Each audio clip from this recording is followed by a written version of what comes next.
राम नाम और राजनीति। 1947 देश तो आजाद हुआ, लेकिन अयोध्या में मंदिर मस्जिद विवाद की चिंगारी जोर पकड़ रही थी। ये वो दौर था जब पहली बार राम का नाम राजनीति में इस्तेमाल हुआ। अयोध्या द डार्क नाइट किताब के मुताबिक 1947 के आखिर में अयोध्या के अंदर वैरागियों और हिंदू महासभा की एक बड़ी सभा हुई, जिसमें बाबरी ढांचे पर कब्जे का मुद्दा उठा और यहीं से अयोध्या में तनाव बढ़ने लगा।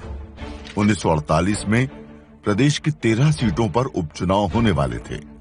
फैजाबाद सीट से कांग्रेस के उम्मीदवार बाबा राघव दास ने ऐलान किया कि वो राम जन्मभूमि को विरोधियों से मुक्त कराएंगे। नतीजा ये रहा कि फैजाबाद सीट से कांग्रेस को 1312 वोटों से जीत मिली और इस जीत ने अयोध्या में राम मंदिर मसले को फिर हवा दे दी।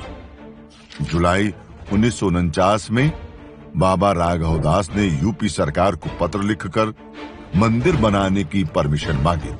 फिर 23 दिसंबर 1949 को एक नए विवाद ने जन्म लिया। एक रात पहले यानी 22 दिसंबर को बाबरी ढांचे में भगवान राम की मूर्ति प्रकट हुई। हिंदू संगठनों ने दावा किया कि भगवान राम खुद प्रकट होकर संदेश दे रहे हैं कि यही उनका जन्म स्थान है और बाबरी ढांचे के पास पहुंचकर पूजा पाठ भी करने लगे। 23 दिसंबर की सुबह फैजाबाद के डिस्ट्रिक्ट मजिस्ट्रेट के नायर ने यूपी के तत्कालीन मुख्यमंत्री गोविंद बल्लभ पंत को घटना की जानकारी दी। फिर 3 दिन बाद तत्कालीन प्रधानमंत्री नेहरू ने भी गोविंद बल्लभ पंत को पत्र लिखा और कहा, अयोध्या की घटना ने मुझे बहुत विचलित किया है। जो हालात हैं उससे खतरनाक मिसाल कायम की जा रही है, जिसके परिणाम अच्छे नहीं होंगे।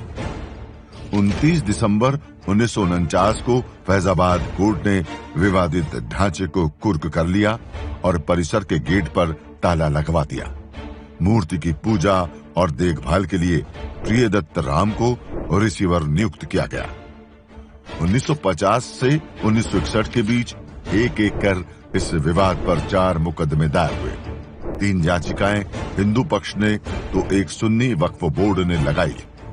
अगले करीब 16 साल विवाद कोर्ट में रहा, मगर राजनीति खामोश रही। 1977 में संघ परिवार ने मंदिर की मांग और तेजी से उठानी शुरू कर दी। 1984 में राम जन्मभूमि मुक्ति यज्ञ समिति ने मंदिर के लिए पहली रथ यात्रा बिहार से अयोध्या तक निकाली। इरादा हिंदुओं को एकजुट करने का था, लेकिन जिस समय रथ दिल्ली पहुंचा तभी प्रधानमंत्री इंदिरा गांधी की हत्या हो गई। बाकी कार्यक्रम रद्द हो गए। राजीव गांधी नए प्रधानमंत्री बने। नई सरकार बनते ही राम मंदिर फिर चर्चा में आया। विश्व हिंदू परिषद ने सरकार को अल्टीमेटम दिया कि अगली शिवरात्रि तक मस्जिद ढांचे का ताला न खुला तो तोड़ दिया जाएगा। इसे शाहबानो केस से और हवा मिली। राजीव सरकार पर मुस्लिम तुष्टीकरण के आरोप लगे। इसी बीच फैजाबाद जिला अदालत में फिर से राम जन्म स्थान में पूजा पाठ के लिए याचिका दायर हुई। जिला कोर्ट में मुकदमा खारिज हुआ, लेकिन ऊपरी अदालत में जिला प्रशासन ने गर्भगृह खोलने पर सहमति जता दी। 1986 में गर्भगृह का ताला खुला तो देश की राजनीति में भी भूचाल आ गया। राम का नाम और राजनीति ने कैसे बदली अयोध्या, जानेंगे अगले एपिसोड में। जुड़े रहिए दैनिक